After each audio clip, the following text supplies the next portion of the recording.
Army chief general Asim Munir और DGISI Faisal Naseer उन्होंने जनाब इस वक्त मंजी ठोक के रख दी है और पाकिस्तान तहरीके इंसाफ को बड़ा सख्त किस्म का पैगाम इस वक्त पहुंचा दिया गया है और पाकिस्तान तहरीके इंसाफ के कोर कमेटी इजलास का बड़ा सख्त किस्म का जो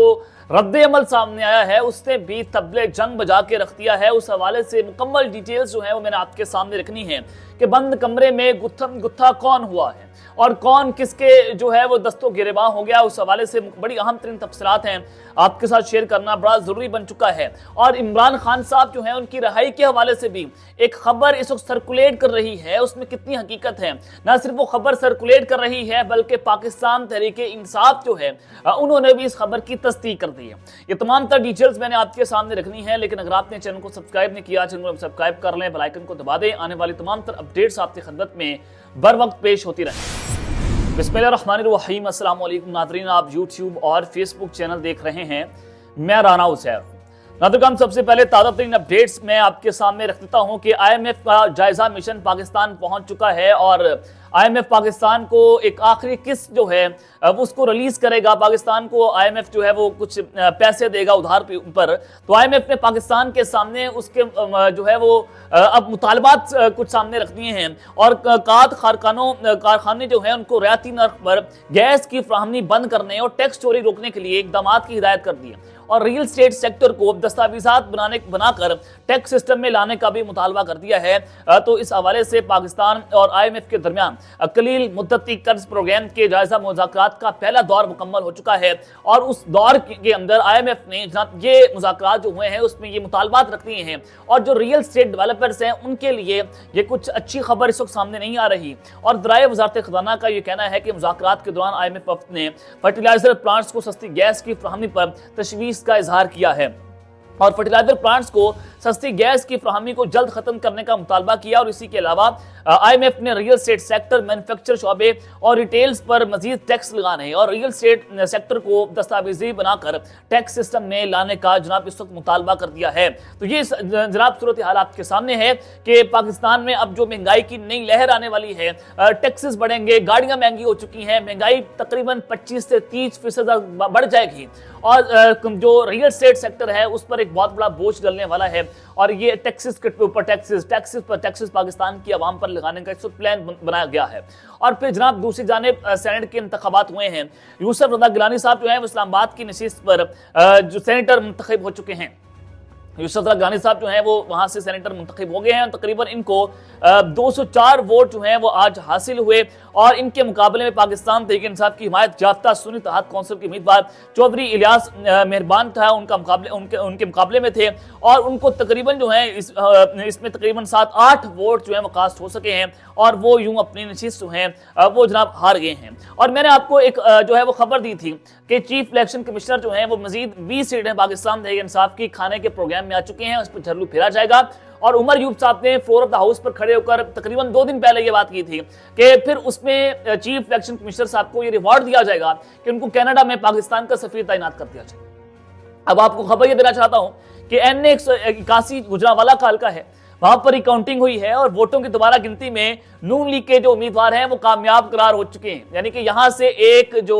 सीट है पाकिस्तान तहरीक इंसाफ की उसको कम किया गया है, झर्रू फिरना शुरू हो गया है और अजहर क्यूम नाहरा को 3197 वोटों की बढ़तरी हासिल है। इलेक्शन कमीशन ने 75 पोलिंग स्टेशन के वोटों की दोबारा गिनती का हुक्म दिया था, तो यूं ये दोबारा गिनती हुई है और 4000 वोट पाकिस्तान तहरीक इंसाफ की रहनुमा के कम कर दिए गए और कम करके यूं उनको वहां से हरवा दिया गया है।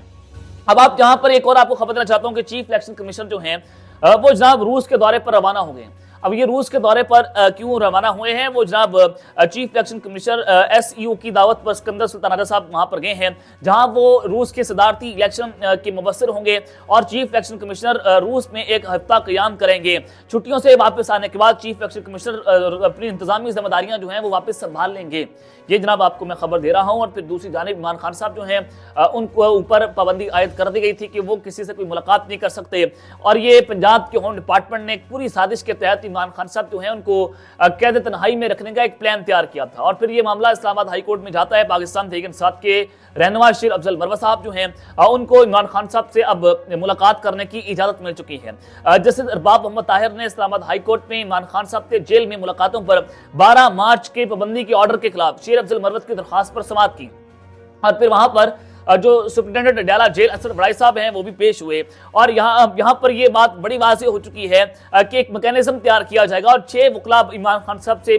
مل سکیں گے۔ اور شیر افضل مروت نے عدالت کو بتایا کہ ہم آج 4 لوگ اور منگل کو دوبارہ ملاقات کے لیے جائیں گے، تو لہٰذا ہمیں ملاقات کرنے کی اجازت دی جائے۔ تو اب یہ شیر افضل مروت صاحب اور ان کے ساتھ جو دیگر وکلاء ہوں گے 5، وہ اب عمران خان صاحب سے مل سکیں گے، ان کو ملاقات کرنے کی جو ہے وہ اجازت مل چکی ہے۔ اب آ جائیں دوسری جانب کہ چودھری پرویز الہی صاحب جو ہیں وہ اب الیکشن لڑنے جا رہے ہیں، اور گجرات سے وہ ضمنی انتخاب لڑیں گے اور یہ ایم پی کا الیکشن لڑیں گے۔ اور یہاں پر وہ ایک بڑی اہم چیز یہ ہے کہ مریم نواز جو ہیں ان کے لیے یہ ایک بہت بڑی مصیبت ہو سکتی ہے کہ چودھری پرویز الہی صاحب جیسے کچھ منجے ہوئے سیاستدان جو ہیں جب اپوزیشن میں آ کر بیٹھیں گے، مریم نواز کا چلنا وہاں پر بہت مشکل ہو جائے گا۔ فیصل رضا عابدی ایم کیو ایم کے رہنما ہے، ان کا یہ جو دعویٰ انہوں نے کیا وہ بڑا خطرناک قسم کا دعویٰ۔ انہوں نے کہا کہ عمران خان صاحب اگر تھوڑے سے بھی معاملات اپنے ہیں اداروں سے ٹھیک کر رہے ہیں، اگر وہ تھوڑا سا بھی اپنا جو ان کا موڈ ہے وہ سوئنگ کر رہے ہیں اداروں کے حوالے سے،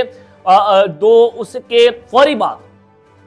فوری بعد جو ہے شہباز شریف صاحب کے خلاف کوٹ آف نو کانفیڈنس آ جائے گا اور وہ ہار جائیں گے، ان کی حکومت کا تختہ الٹ دیا جائے گا۔ تو یہ آپ یہاں سے اندازہ لگا لیں کہ عمران خان صاحب کی ایک ہاں جو ہے وہ شہباز شریف صاحب کی حکومت کا تختہ الٹ سکتی ہے۔ اب یہ ساری صورتحال جناب میں نے آپ کے سامنے جو ہے وہ رکھ دی ہے۔ عمران خان صاحب کی رہائی کے حوالے سے سب سے پہلے میں آپ کو خبر رکھنا چاہتا ہوں کہ خان صاحب کی رہائی کی کیا معاملہ چل رہا ہے۔ جناب پاکستان تحریک انصاف کی کور کمیٹی کا ایک اجلاس ہوا جس میں عمران خان کے خلاف تمام مقدمات کو ختم کر کے رہائی کے احکامات جاری کرنے کا جو ہے وہ مطالبہ کیا گیا ہے۔ عمران خان کو توشہ خانہ سائفر جیسے جھوٹے مقدمات میں اجرت میں سزا سنائی گئی اور عدالتی فیصلوں کے خلاف اپیلوں کو بلا جواز تاخیری حرموں کی نظر کیا جا رہا ہے۔ برائے کے مطابق جو پاکستان تحریک انصاف کی کور کمیٹی کا اجلاس ہوا، اس کا جو اعلامیہ جاری ہوا ہے اس میں یہ بات لکھی گئی ہے کہ عمران خان کو جعلی مقدمات میں بغیر کسی قانونی اور آئینی جواز کے پابند سلاسل رکھنے کی شدید مذمت کی گئی، اور اس میں مزید یہ لکھا گیا ہے کہ عمران خان صاحب کو انتقام کا نشانہ بنانے کے لیے ریاستی عزائم پوری طرح سے آشکار ہو چکے ہیں۔ سابق وزیر اعظم عمران خان کو غیر آئینی سزائیں سنانے کے سیاہ عدالتی فیصلوں کے خلاف اپیلوں کی کارروائی کو بلا جواز تاخیری حرموں کی نظر بھی کیا جا رہا ہے۔ اب یہ ساری صورتحال جناب آپ کے جو ہے وہ سامنے بنتی ہوئی دکھائی دے رہی ہے کہ عمران خان صاحب جو ہیں وہ اس وقت جیل کے اندر ہیں، اور آپ کو بھی پتہ ہے کہ غیر آئینی اور غیر قانونی فیصلوں کے تحت عمران خان صاحب جو ہیں ان کے اوپر یہ سارا کچھ ہو رہا ہے۔ اور پھر اب جو معاملہ ہے کہ پاکستان تحریک انصاف جو ہیں ان کی کور کمیٹی کا اجلاس، اور انہوں نے سابقہ خاتون اول بشرا بی بی کی صحت اور زندگی کو لاحق خطرات اور ان کی سیکیورٹی کے حوالے سے شدید تحفظات کا بھی اظہار کر دیا ہے، اور بانی چیئرمین کی اہلیہ بشرا بی بی کو ان کی مرضی کے خلاف بانی گالہ میں سب جیل میں قید رکھنے اور ان کی جان کو خطرے میں ڈالنے کی شدید مذمت کرتے ہیں۔ سابق خاتون اول بشرا بی بی کو فول پروف سیکیورٹی کی فراہمی اور ان کی صحت اور زندگی کو لاحق خطرات کے فوری ازالے کا مطالبہ بھی کیا جاتا ہے۔ یہ ایک بڑی عام چیز ہے کہ بشرا بی بی صاحبہ ان کی جان کو خطرہ، اور کہا جا رہا ہے کہ جناب ان کی جان کو خطرہ بڑھتا چلا جا رہا ہے، تو لہٰذا ان کو سیکیورٹی فراہم کی جائے۔ پاکستان تحریک انصاف نے یہ ایک بہت بڑا مطالبہ اس وقت کر دیا ہے۔ اب آ جائیں دوسری جانب کے آرمی چیف اور میجر جنرل فیصل نصیر صاحب، یہ D G C I S I ہیں، ان کے اوپر خان صاحب نے بے تحاشا قسم کے الزامات بھی لگائے، قاتلانہ حملہ ہو، جوڈیشل کمپلیکس میں خان صاحب کے اوپر حملہ ہو، اور ان کو ڈرٹی ہیری کہنے تک خان صاحب نے بہت سارے نام بھی ان کے لیے، اور جس کے بعد یہ صورتحال یہ بنی کہ ان دونوں کے درمیان جو تعلقات تھے وہ بڑی خطرناک حد تک نیچے چلے گئے تھے اور بڑے خراب ہو چکے تھے۔ خان صاحب جلسوں کے اندر جو ہیں ان کا نام لے کر وہاں پر ان کو للکارا کرتے تھے، تو اب army chief major general Faisal Naseer صاحب جو ہیں ان دونوں نے مل کر منجی اس وقت پھوڑ کے رکھ دی ہے، اور بند کمرے میں اس وقت کون گتھم گتھا ہوا ہے اس نے طبلے جنگ بجا کے رکھ دیا ہے۔ یہ معاملہ اس وقت بڑا اہم ہے۔ میں نے آپ کو اپنے پچھلے ولاگ میں خبر دی کہ علی امین گنڈا پور صاحب جو ان کی 12 مارچ کی رات کو ایک اہم ترین ملاقات ہوئی، اور وہ ملاقات جو ہے وہ ان کی آرمی چیف جنرل عاصم علی صاحب کے ساتھ ہوئی، اور پھر اس کے بعد جو دوسری ملاقات ہوئی وہ ان کی ملاقات جو ہے وہ میجر جنرل فیصل نصیر صاحب کے ساتھ ہوئی، وہ D G C I S I علی امین گنڈا پور صاحب کی یہ ملاقات جو ہے وہ بڑی اہم تھی۔ میں نے آپ کو اپنے پچھلے ولاگ پہ خبر دی، اب آپ کو یہاں پہ بتانا ہی چاہتا ہوں کہ علی امین گنڈا پور کی اس ملاقات کے بعد پاکستان تحریک انصاف میں کچھ خوف کی لہر دوڑنا شروع ہوئی کہ کیا علی امین گنڈا پور صاحب جو ہیں وہ خان کی پیٹھ پر چھرا تو نہیں گھونپ رہے، کیا وہ غداری تو نہیں کر رہے کہ جناب وہ جا کر ادھر ملاقاتیں کر رہے ہیں۔ خان صاحب سے انہوں نے ملاقات کرنے کی درخواست کی علی امین گنڈا پور صاحب نے 12 مارچ کو، ان کی وہ ملاقات کرنے کی ان کو اجازت نہیں ملی، پھر ان کو بلایا گیا army chief general Asim Munir साहब से मुलाकात करने के लिए। तो मैंने आपको बताया कि पहली स्टेट लेवल के ऊपर इमरान खान के नुमाइंदे और जनरल आसिम मुनीर साहब की पहली मुलाकात हुई है और ये मुलाकात जो है वो बड़ी मस्बत हो सकती है। लेकिन उस मुलाकात में मैंने आपको बता दिया था कि शटअप कॉल दी गई है और कहा गया कि आप अपना मुंह बंद कर लें, ये सेटअप जो है वो 5 साल के लिए चलना है। अगर आपने इंतशार फैलाने की कोशिश की, अगर आपने बहुत कुछ ऐसा करने की कोशिश की जो आपने 9 मई को किया, तो आपके लिए सियासत के अंदर कोई जगह बाकी नहीं रहेगी। और फिर आपने अली अमीन गंडापुर साहब की प्रेस कॉन्फ्रेंस भी देख ली और उस प्रेस कॉन्फ्रेंस में जो उनका जो है वो होम्योपैथिक जो प्रेस कॉन्फ्रेंस थी, उससे आपको अंदाजा हो चुका होगा कि उनके ऊपर कितना प्रेशर डाला गया है, क्या मामला हो चुका है। तो अब आपको बताना ये चाहता हूं कि अब पाकिस्तान तहरीक इंसाफ की जो कोर कमेटी का इजलास हुआ, जिसकी सदारत जो है वो बैरिस्टर गौहर अली खान साहब कर रहे थे, और इस इजलास के अंदर जो ये बंद कमरा इजलास था, इसमें जनाब पाकिस्तान तहरीक इंसाफ के जो रहनुमा है वापस में गुत्थम गुत्था हो गए। इजलास में सुन्नी इत्तेहाद कौंसिल के चेयरमैन हामिद रजा खान की गिला शिकवों की लंबी फहरिस्तें जो हैं वो लगी थी और लतीफ खोसा, सलमान अकरम रजा, शोहेब शाहीन, शेर अफजल मरवत के खिलाफ वो फट पड़े। इजलास की इब्तिदा में इमरान खान के केसों पर गुफ्तगू की गई और पेशावर हाई कोर्ट के फैसले पर भी मुशावरत की गई है। अब पेशावर हाई कोर्ट ने पाकिस्तान तहरीक इंसाफ को पेशावर के अंदर मखसूस नशिस्तें देने से इनकार कर दिया है और वो मामला वहां से खत्म कर दिया गया है, दरख्वास्त को मनसूख किया गया। और फिर पाकिस्तान तहरीक इंसाफ ने अब पेशावर हाई कोर्ट के फैसले के खिलाफ सुप्रीम कोर्ट में जाने का ऐलान कर दिया है और बल्कि अपने अगले लाएअमल पर भी गौर व खौफ जारी कर दिया है। वज़ीर-ए-आला केपी के अली अमीन गंडापुर साहब ने वज़ीर-ए-आज़म शहबाज शरीफ साहब से मुलाकात की और उस मुलाकात के बारे में उन्होंने पार्टी को तफसीली तौर पर जो है आगाह किया। लेकिन उससे बढ़कर आपको एक और खबर देना चाहता हूं कि अली अमीन गंडापुर साहब ने दीगर अहम 2 शख्सियात से मुलाकात के बारे में भी तफसीली गुफ्तगू की है।